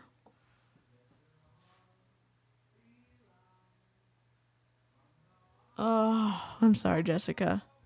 I hope she's going to say Beachbody. To work on really trying to manipulate my body, thinking if I just fixed my body, if I was lean enough, if I was small enough, if I was fit enough, everything else, I'd be more confident and happier and more desirable and make more money and all of the things. So I was really working on my body, and I was a serial dieter, just bouncing from diet to diet to diet. I saw my sister-in-law had these incredible results. I asked her what she did, and she said she followed the workouts and drank the shakes that came with them. And then she traded in her beer for vodka water. And if you know anything about me, you know me and my family like to party. So I thought, all right, well, if that's all I have to do, I can do that. So I did it. And I signed up for this at-home fitness thing. You're not going to say Beachbody? I loved it. I loved the community. It was a community of strangers who I'd never met before. It was, this group on Facebook. Is this a warm-up podcast to recruit more people? Tell me it's not. Live chat, tell me it's not. I love that Rolly and Luxuria are rewatching and commenting on the British Whatnots, where they tear that show apart in an enjoyable way. That's amazing, Fizzle Sticks. My uncle, oh God, again. My uncle lives in Eugene, Oregon. I've never saw it as a great place. I always wanted to get my sister-in-law on that show. Facebook. And they were so supportive, and we were all in it together, cheering each other on. When we had bad days, we would go and check in and lift one another up, and we would celebrate the wins. And at the same time, I juxtaposed this with my career. So I had moved to Portland to get a job at Nike at the world headquarters in Beaverton, Oregon. And I got a job there. I'd been working for this. And again, this was what I wanted, because this is what so many people in Portland want to work at Nike. It's very hard to get a job there. And so I knew on paper, this is going to make, people jealous. This will be give them envy. And that's what I wanted, right? I wanted just constant acceptance from other people. I wanted them to think she's doing it right. So I got the job at Nike, but the group of women that I was hired into, what I know now is that they were highly insecure. But back then, I was highly insecure, and they felt very confident to me, and they did not treat me well.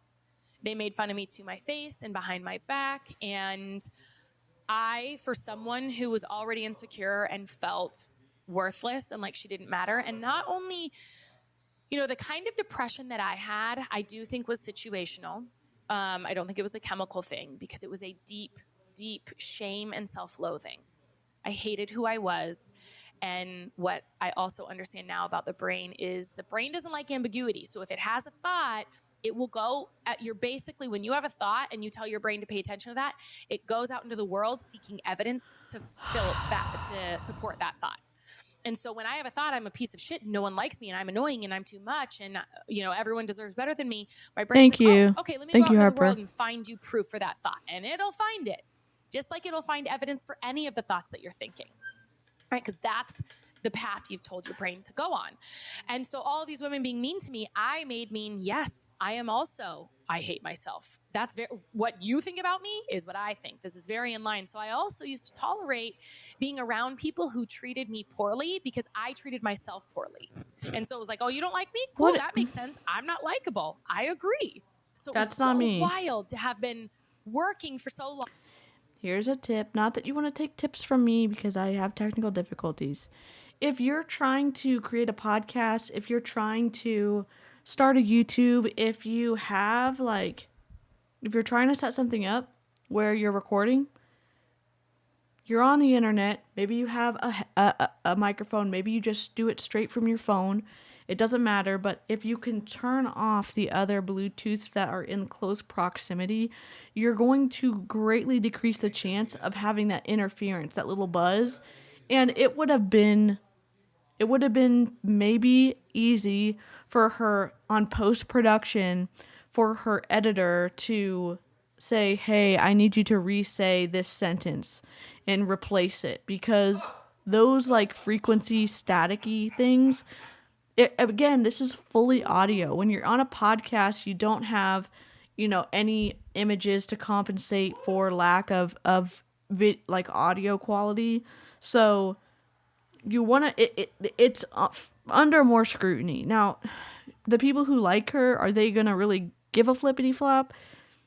Probably not. But when you're trying to market or you're trying to meet a new audience, you're trying to go for the middle. So you're not trying to hit the people over here that maybe don't really like you, or over here, people who are already huge fans of you. You're trying to convert this midsection. And you're trying to give them as the least amount of speed bumps. Now, setting aside the content, setting aside the fact that I disagree with almost everything that she said, There's some things you can do. You can also cut it. You can cut it in a program. You could cut it in... What's a free one? I think InShot is free. I think, what else is free? There's some $20 programs you can get if you're trying to edit the audio. I think Anchor may have an audio editing portion. I'm saying she pays an editor. She has the potential to make a super clean, crisp, high-quality podcast, and it misses the mark for me. Long to get this job that I thought was going to be my dream job, the company that I would, climb the ladder at and retire from. But I was miserable because these women were miserable and I wasn't making that much money still. And I'm juxtaposing that real life face-to-face experience with my online fitness community of women who I've never met and how wonderful and loving and uplifting they were. Yeah, this is a warm-up. This is a warm-up. During this time, I really got into a deep depression. I had some medical issues going on. I had chronic pain every single day, missed a lot of work, in and out of doctor's offices. And so paired with, chronic pain paired with deep insecurity, paired with working in this environment that was supremely toxic and terrible, led me to feeling so depressed I was suicidal. And at the time, the only reason I thought John deserved a better wife. I thought my best friend deserved a better best friend. I thought I brought everyone down around me. My life had no purpose. And the only reason, I remember I just kept thinking about my dad, that I didn't want to put him through that. I didn't know, I knew he could survive it, but it would be brutal. And so I never did. And I just kept putting one foot in front of the other. I got my health issues under control, and I got a new job at Nike where I was in a different group. This is confusing because she's only talking about her corporate experience, and she's not talking about Beachbody. She's been in Beachbody since what, 2013? That's almost 10 years. Dang. And the people were wonderful and amazing. And I started coming out of this deep, she isn't actively reworking your downline. That's a good probably point. A year. And I started looking back, and it was like, what was the only bright light that whole time? It was this fitness community. I loved it. I fell in love with the community. I loved working out from home. Again, like I said, I was a serial dieter, so I was also an exercise addict because I was in constant state of trying to manipulate my body to be smaller.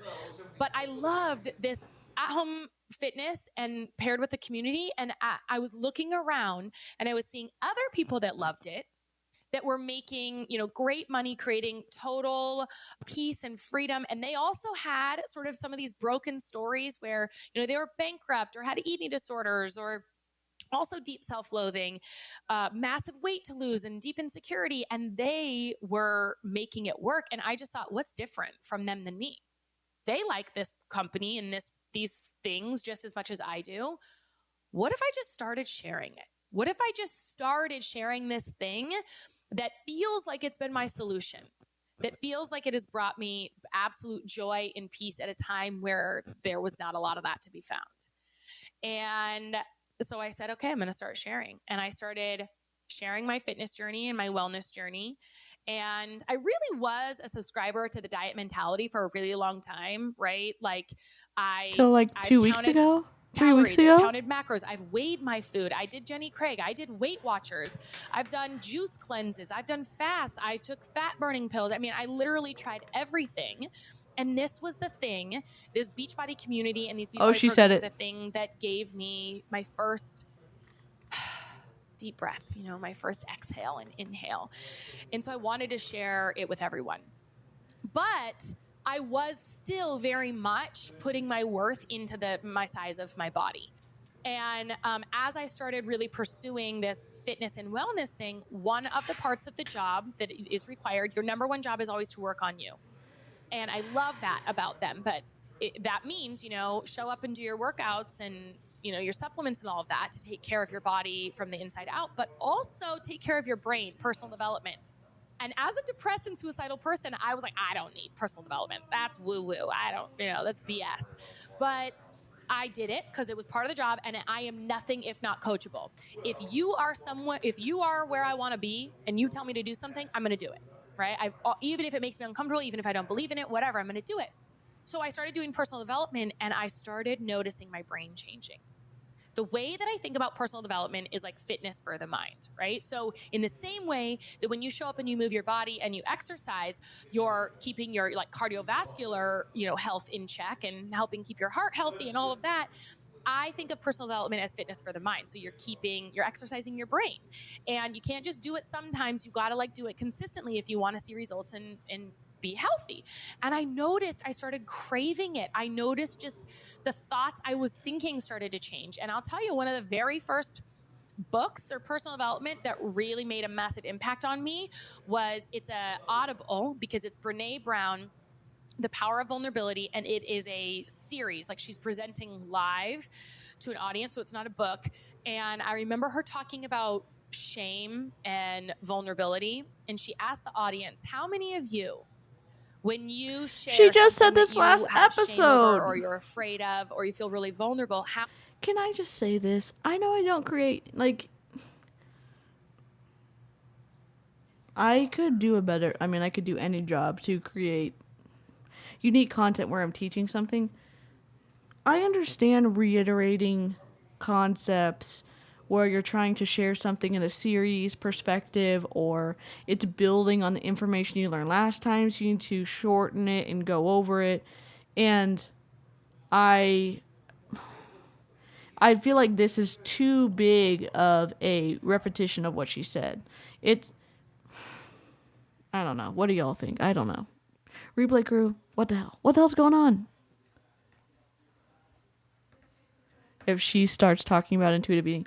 Look, there's, again, no trigger warning on this one left, this podcast either. There's no trigger warning for any of them. What the heck is going on with my mouse? Okay. All right, press play. how many of you feel like that makes you weak? And everyone raised their hand. And she said, yes. Okay, let me ask you, how many of you, when someone else shares their, shame gremlins or skeletons in their closet or these other things where they are vulnerable with you, when they share those with you, how many of you think that makes them strong and powerful? And everyone raised their hand. And she's like, and that's the thing, right? We treat other people different than we treat ourselves. Being vulnerable is a superpower. And I had, been showing up on social media and sharing the highlight reel, as most people do on social media. And she said, your stories, your inner stories and your shame are like gremlins. If you remember that movie, gremlins are like these gross, scary creatures, but they can't survive the light. So when you shine light on them, they lose their power. And that is what we have to do with our inner truths, that we carry shame. And so I thought you couldn't feed them after midnight. Is that wrong? That I was depressed and suicidal. And as I'm listening to this book, I thought, I need to release the weight of this. This is weighing me down, and it's very heavy. And I felt almost fraudulent, because here I am trying to teach people how to be the healthiest while also mentally having this internal struggle with my own self-worth. So I typed up a post, and I buried the part that I was depressed deep in the caption. Then I posted, and I turned off my social. I was terrified, and I turned off my social media for the night. I just thought I would send people running. I had all this shame, right? And what I found the next day was, instead of sending people running for the hills saying, why the hell would we ever listen to her? I was met with a chorus of people that said, me too. And my vulnerability actually built a bridge between me and other people watching. I'm going to leave a review. Everybody that is watching you, right? All the highlight stories, all the highlight reels that you're seeing on social media, and maybe you're someone who shares your story on social media and you're sharing your highlight reel. Every person has a mess inside their own brain, because we're human. We have human brains. Humans are actually wired to be negative. So when you can show up and be authentic and share your vulnerable sides and the things that you carry shame over, there is nothing you could put out into the world that is so awful and shameful that you wouldn't be met with a chorus of people that are saying me too. And that's what I found. There is sometimes. There was so much healing in that for me. Look, No one went running. I'm not trying to say. I'm saying in the extreme case, there are crimes that people commit where you say that out loud and people are going to stand up and say that's incredibly wrong. I think that act is incredible. It's evil. Meaning like crimes against others, attacks on others. I don't know if this is her viral post. I think it might be, Jen. Maybe some people did, but I don't know. I never saw them. They didn't come to me. I was so inundated with love and support. And oh my gosh, thank you for sharing. I feel so seen and heard. This is me. I struggle with this too. You give me hope. Like all these kinds of stories. And so I'm doing that, and I'm getting so much feedback for that, while I'm also helping people on their fitness journey, and people are coming to me and saying, thank you for changing my life. I have so much more confidence now. I'm feeling stronger and more powerful than ever. And I'm, as a person who thought her life didn't matter and she was so insignificant and annoying and the worst, to have now people coming to me and saying, thank you, you matter, you're making a difference, that also changed my brain. And I just started really thinking, man, what if you're not a piece of shit? Like, maybe I don't think she's a POS. Your story about you I has think been wrong all along. she shares. And so I started just really leaning into that. I don't think she's a POS. I think she has some really dangerous things that she tries to share from an expert perspective that it's dangerous to do. You can't get Gizmo wet. Oh.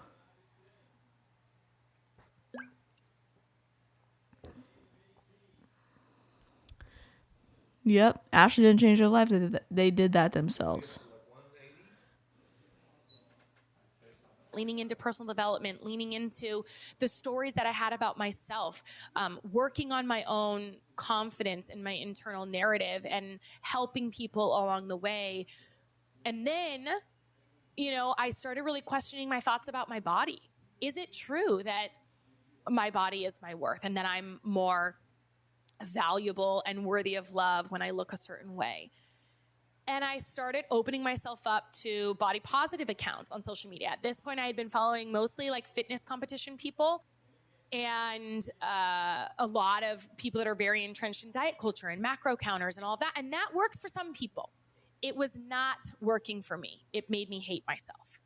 So I started opening up to, the more body positive community. And it was kind of a small community at the time. We're talking back in 2016. So I think it was 2016, maybe 2015. There was not really a body positive community the way that you've seen now. So I really had to hunt for it. But I found a couple, and those things really resonated with me. And I remember I did in 2016, John and I got pregnant with our first pregnancy. And we ended up miscarrying. And I hated being pregnant. So I ate through those 12 weeks. And then when we got the news of the miscarriage, I ate through the depression of that. I don't know if it was really depression, but I ate through the grief of that. And then I decided enough's enough. I want to feel good again. And what do? Go back to the muscle memory. Feel good means lose weight. It's not something I subscribe to anymore, but back then that is what I knew to do. And so I started a program and I started a diet and I did it. And I thought I was seeing results. And so then I'm trying to capture the results in a photo. And I'm taking pictures and nothing looks good. And I'm standing on my toes, hips thrust back to show the illusion of a thigh gap and longer legs and my arms overhead and sucking in. So it looks like I'm, leaner in the stomach. And I still just am not liking any of the photos. And I had this moment where I thought, this is your job, Ashlie. You are a fitness coach who helps people, motivates them to do their fitness for a living, and you are struggling with these insecurities. Imagine, right? This is your newest shame gremlin. Hunter, imagine what everyone else is hi. thinking. All these other humans out there watching you. And I was hurt. Yeah, this podcast does suck, Hunter. Definitely.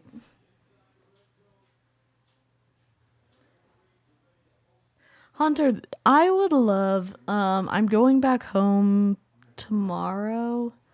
I know you're probably busy. Would love to get your perspective since you have all the psychology bits. Just like the talking, the back and forth. I would just love to get your perspective on this. Oh no, Hunter, are you okay?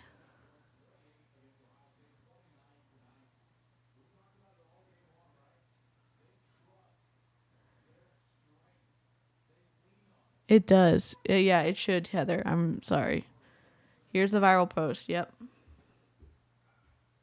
Hurting my back while posing, and I'm like off balance, and it's a mess. And I was exhausted. My body became exhausted. So I sat down in the chair and I was like, if other people are struggling, and I'm guessing they are because you are, and this is your job, let's build that bridge. And let's shine the light on this shame moment. And so I did the posing, on my tippy toes, hips thrust back, hands overhead pose, and then juxtaposed side by side with me sitting down. Again, you've seen a ton of these now, but back then I don't remember seeing any of them. And it was like the photo heard round the world. It was seen at that time, it was by 25 million people. It was on, People Magazine interviewed me, Us Weekly. It was on the cover of Yahoo, Vogue. Ashton Kutcher shared it. I was interviewed by CNN, all the local news. It was wild. And it made me realize, holy shit, this feels good to me, and it is very clearly needed. And so then I started diving deep in the body positive space and into intuitive eating, and I became anti-diet. And when I became anti-diet, I started getting really angry at the diet industry for it felt like the story then became they robbed me of my years of happiness and confidence because they told me I was never good enough until I was small. Diet industry, how dare you? And I became very anti-diet, which is weird because I became the number one coach at that fitness company. And that fitness company really did live by, at the time they were doing before and after photos, what kind of results you can see in 21 days and 30 days and 60 days, 90 days, and really celebrating those short-term transformations. And yet when the program would end, everyone would rebound and they'd gain all the weight back. And I just thought, this is toxic. This is making people hate themselves. And so then I became pissed at the diet industry. And I was like, how dare you do this to me? And after becoming the number one coach in that industry for a couple of years, God, you're okay, the Hunter. highest level rank that you can reach. And I was achievement addicted, and I was thinking for so many years, what can I do to make my family proud? So I reached this huge pinnacle. I climbed to this mountain, and I felt like finally my family can be proud of me. But then I also was like, what now? I can't go any higher. This is as high as I can go at this company. What do I do now? And I wanted to spread my message. I knew that I wanted to help more people, and I was a little bit limited with where, we were open at the time, where the company, where Beachbody was open as far as the countries. It wasn't global. This is not me, right? I wanted to help more people, and I also felt like I wanted to... My audio isn't staticking, right? One time I was smoking weed in California before it was legal, and suddenly my 16-year-old cousin was like, OMG. You're a cop. I forgot. Yeah, I just had to sign a cannabis warning, but the guy who I got it from was arrested. He's close to 80, the poor guy. He looks like a wizard. Oh.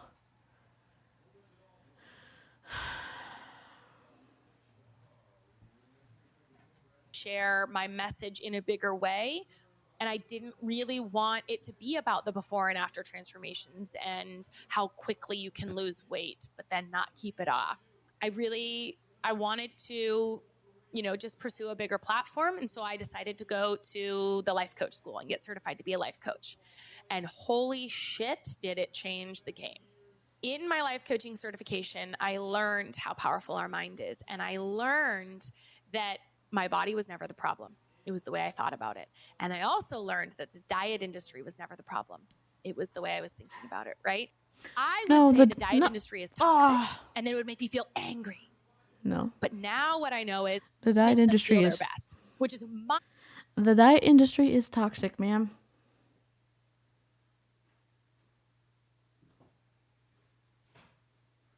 What the heck? Play. Mind-blowing to me, because when I lived that way, it made me feel my worst. It made me feel like I had no control over my own life and that I was doing it wrong because I would always fail. But I know now, the diet industry is not in and of itself toxic. Yeah, it was just my thoughts about it. Yes, it is. And if I wanted to feel better about it, my thoughts had to change. Okay, thanks, Fizz. Not diet Thanks, industry. Harper. And so I became no longer a victim to my body and no longer a victim That's crazy. to the diet industry. I became empowered to believe that I am in full control. And then that has bled into so many other areas of my life. It has healed relationships. It has given me more peace than I could ever say in this one podcast. Luckily, we've got a whole, like, it's you and I until the end of time. So I'll be able to explain it over the next several episodes and, you know, our journey together. But it is just so dang clear to me that our story creates our reality. Back when I was, you know, freshly out of college, my story was, you haven't achieved enough. Wrong, You're too wrong, fat. wrong. You're not worthy of love. And so I wasn't. I didn't find any way that I was worthy of love. And now my story is, you matter and you're important, and your body is like the least interesting thing about you. And even if your body changes, your bank account and your confidence and your happiness do not. It's all about the thoughts. It is just so empowering and so freeing to know that, like, I think, and we're going to talk about this in a future episode too, we have been taught that we should be in pursuit of happiness all the time. But now my goal, I don't think happiness is the pursuit. I think it's actually a really shitty goal, in fact, because it's impossible to be happy 100% of the time. And so then when we're not happy, but we think we should be, we decide that there's something wrong with us. My goal now is to be resilient, is to have the confidence that no matter what happens to me, I can survive it and I can thrive in it. And this is not sped up. This is the speed that at one speed. I'm in control of how I feel. And now I just feel freaking powerful. And I'm no longer at the mercy of my body. I live my life fully out loud. I know that I matter. I know that I make a difference. I'm a different mom for my kids than I would have been. I'm a different wife. I'm a different friend. I'm a different daughter. I have a relationship with my mom again, because for so long I was also angry at her that she should have done things different. I have peace about that. I know my thoughts control everything. And so I have stopped outsourcing. And this has been a few year journey, but I really look within. And so that's why I'm here, to help you guys on your own exploratory journey to learn what it means to trust yourself and how you can do it. And so that's what's led me here. And there's just so many more layers to unpack. But thank you for being here with me.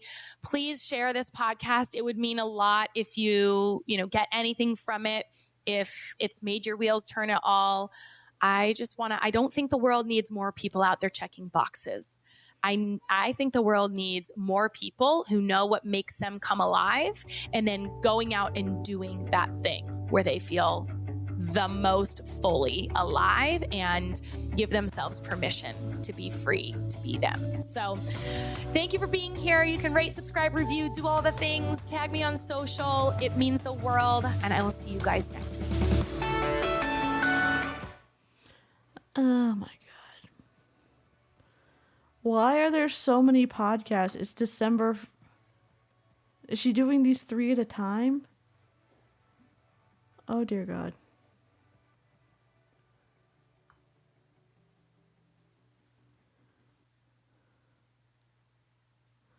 How many hours have we been streaming? Oh, we've been streaming for 2 hours. Oh, I probably have to get off. I just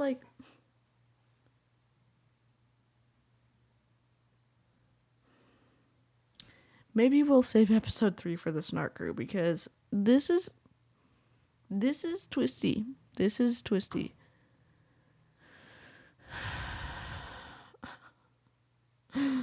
Awesome, Jessica.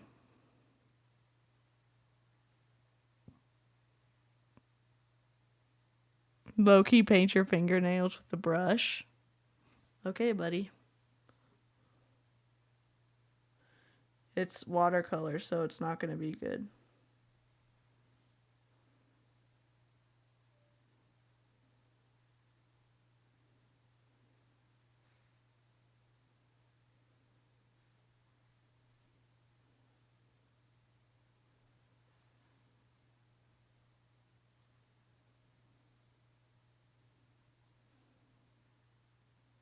See, it's a watercolor paint.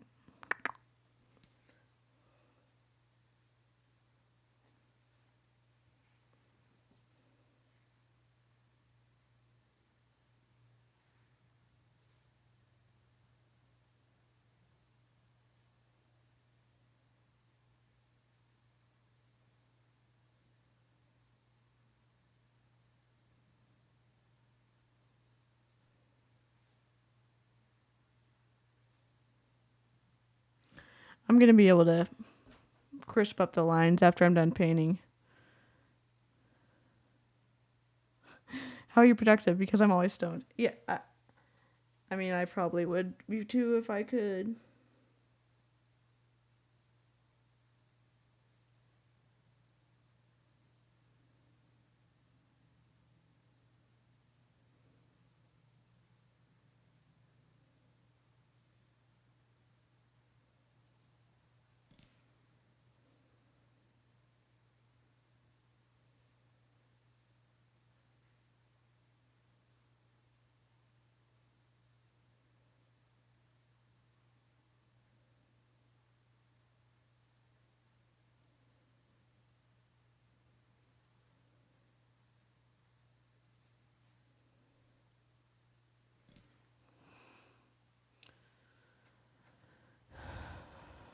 Hi.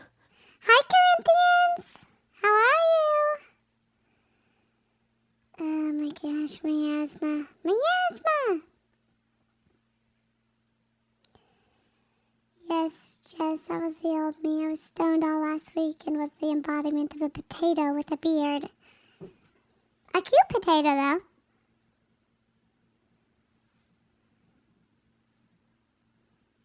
Better than Color Street. Oh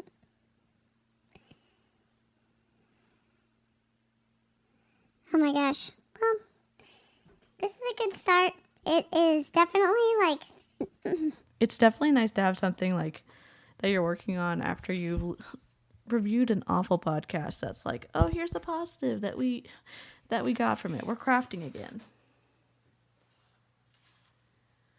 Well, shit. I don't know what to say. I really truly thought it wasn't going to be that bad. And then we listened to 2 episodes and it was bad.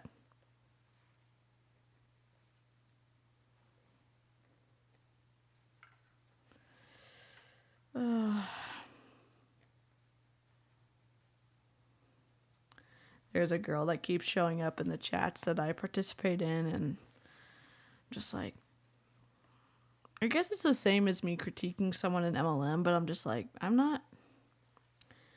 I feel like my critiques are a little bit different than telling them to get a life, so maybe it's not. Maybe it's not.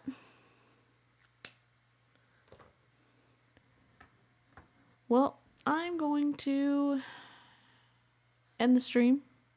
In usual fashion, we've gone into the 2-hour mark, and yeah. I love crafting. I'm glad we're pairing it with MLM stuff because it's sometimes heavy to process through everything. So, thanks for hanging out with me. I had a great time. I hope y'all have a good rest of your day or night whenever you're watching this, and I will catch you on the next live stream from my home because I'm going home tomorrow. I'm at my parents' house, so hope everyone takes care and goodbye.